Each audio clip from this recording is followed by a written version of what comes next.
Hello friends, आप सबका आपके अपने चैनल कोविन लेक्चर्स में एक बार फिर से स्वागत है। तो कैसे हो आप सब? उम्मीद करता हूँ आप सब अच्छे होंगे और आप सबकी पढ़ाई भी अच्छी चल रही होगी। तो आज की इस क्लास में हम कक्षा 9 हिंदी विषय की पुस्तक संचयन के अध्याय 3 कल्लू कुम्हार की ऊना कोटी के अभ्यास प्रश्नों को सॉल्व करेंगे। हमने आपकी कक्षा 9 के क्षितिज, कृतिका और स्पर्श विषय के सभी के अभ्यास प्रश्न बहुत अच्छे से सॉल्व करा रखे हैं। वो सब क्लासेस आप चैनल की प्लेलिस्ट पर जाकर आराम से देख सकते हैं। तो चलिए क्लास शुरू करते हैं। हम बात कर रहे हैं अध्याय 3 के अभ्यास प्रश्नों की। तो देखें, पहला प्रश्न आपके सामने दिया गया है कि ऊना कोटी का अर्थ स्पष्ट करते हुए बतलाए कि यह स्थान इस नाम से क्यों प्रसिद्ध है। सबसे पहले आपको इस ऊना कोटी शब्द का अर्थ बताना है और इसके बाद बताना है कि जो ये स्थान है यह इस नाम से क्यों प्रसिद्ध है। तो देखें, ऊना कोटी का अर्थ होता है 1 करोड़ से एक कम। कितना? 1 करोड़ से एक कम।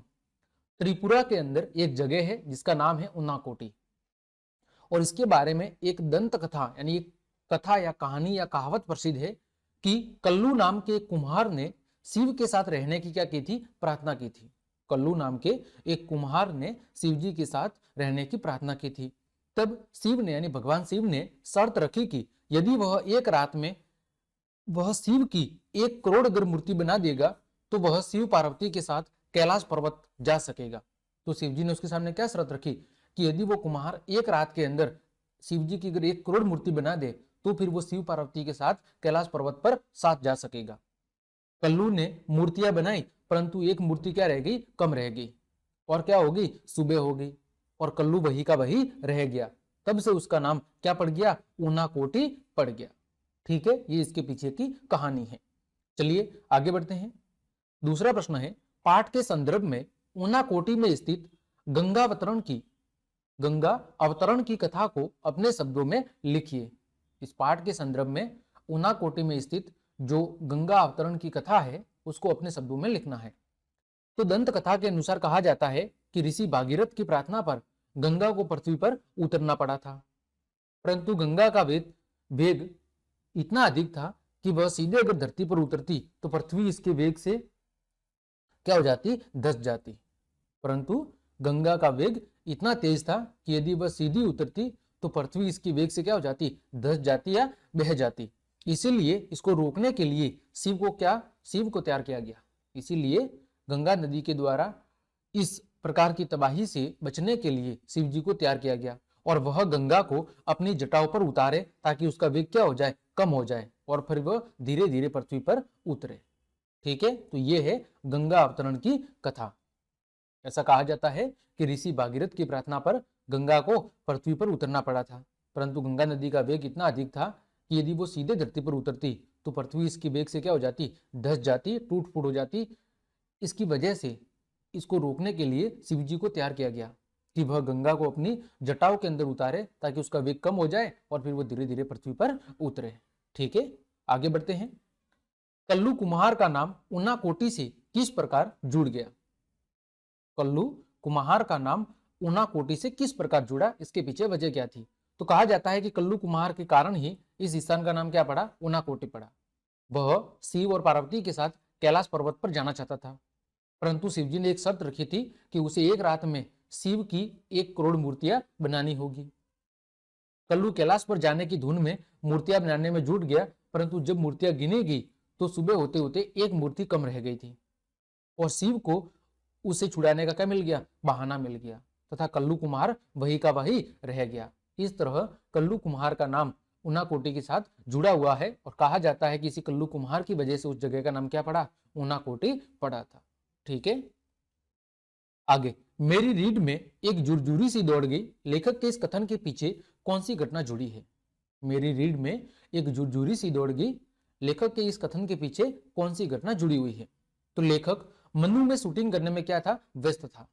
तभी सीआरपीएफ के एक आदमी ने बताया कि निचली पहाड़ियों पर जहां 2 पत्थर पड़े हैं वहां 2 दिन पहले एक जवान को विद्रोहियों ने क्या किया था? मार डाला था।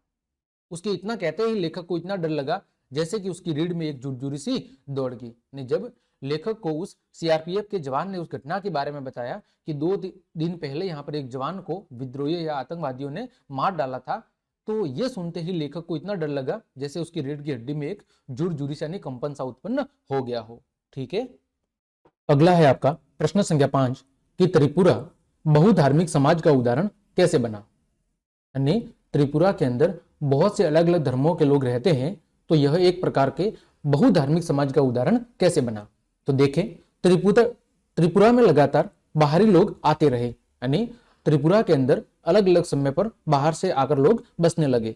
इससे यह बहुधार्मिक समाज का क्या बना है, उदाहरण बना है। और धीरे धीरे यहाँ पर बहुत अलग अलग प्रकार के धर्म या समाज के जो लोग हैं वो आकर बसने लगे। इस वजह से यह धीरे धीरे एक बहुधार्मिक यानी अनेक धर्म वाले समाज का उदाहरण बन गया है।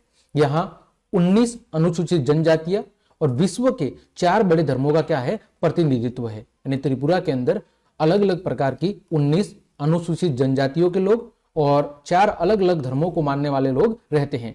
यहाँ पर विशेष रूप से बौद्ध धर्म को भी माना जाता है। इस तरह त्रिपुरा धीरे धीरे बहुधार्मिक समाज का एक उदाहरण बन गया है, क्योंकि यहाँ पर समय समय पर अलग अलग धर्म और जाति के लोग आकर रहने लगे, जिसकी वजह से ये धीरे धीरे कई सारे अलग अलग धर्म और जाति का एक समुदाय या समाज बन गया।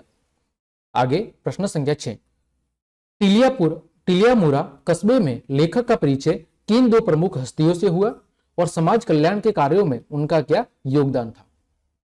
तो टिलियामुरा कस्बे में लेखक का जो परिचय है वो 2 समाज सेवक, एक थी मंजू ऋषिदास और दूसरे थे लोक गायक हेमंत कुमार जमातिया, इन 2 हस्तियों से हुआ था। ठीक है, पहले प्रश्न का जवाब मिल गया। अब समाज कल्याण के लिए उनका क्या योगदान था। तो मंजू ऋषिदास नगर पंचायत में अपने वार्ड का क्या करती थी, प्रतिनिधित्व करती थी। उन्होंने वार्ड में नल लगवाने, नल का पानी पहुंचाने और गलियों में ईंटें बिछवाने का महत्वपूर्ण कार्य किया था।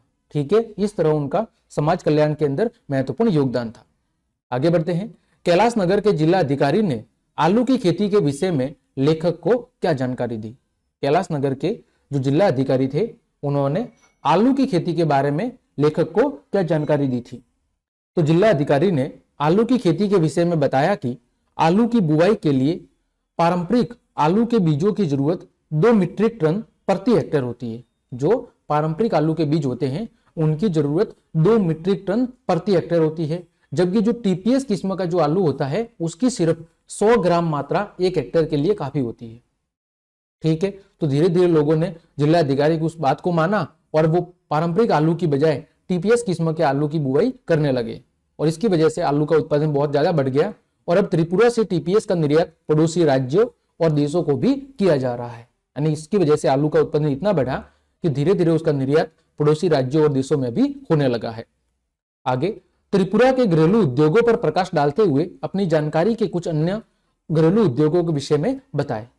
अगर हम बात करें त्रिपुरा की, तो त्रिपुरा के अंदर जैसे अगरबत्ती बनाना, बांस के खिलौने बनाना, गले में पहनने की मालाएं बनाना, अगरबत्ती के लिए सीकों को तैयार करना, ये सारे घरेलू उद्योग चलाए जाते हैं और यहाँ से निर्मित जो चीजें हैं वो गुजरात और कर्नाटक जैसे राज्यों में भेजी जाती है। ठीक है, तो इस प्रकार हमने आपके अध्याय 3 के अभ्यास के जितने भी प्रश्न बन रहे थे उन सभी प्रश्नों के उत्तर बहुत अच्छे से जान लिए हैं। उम्मीद करता हूं सभी प्रश्नों के उत्तर आपको अच्छे समझ में आए होंगे। तो क्लास देखने के लिए आप सभी को धन्यवाद। यदि आपको मेरी क्लास और मेहनत पसंद आई है तो फिर लाइक, कमेंट, शेयर और सब्सक्राइब जरूर करें। आज के लिए इतना ही। जय हिंद, जय भारत।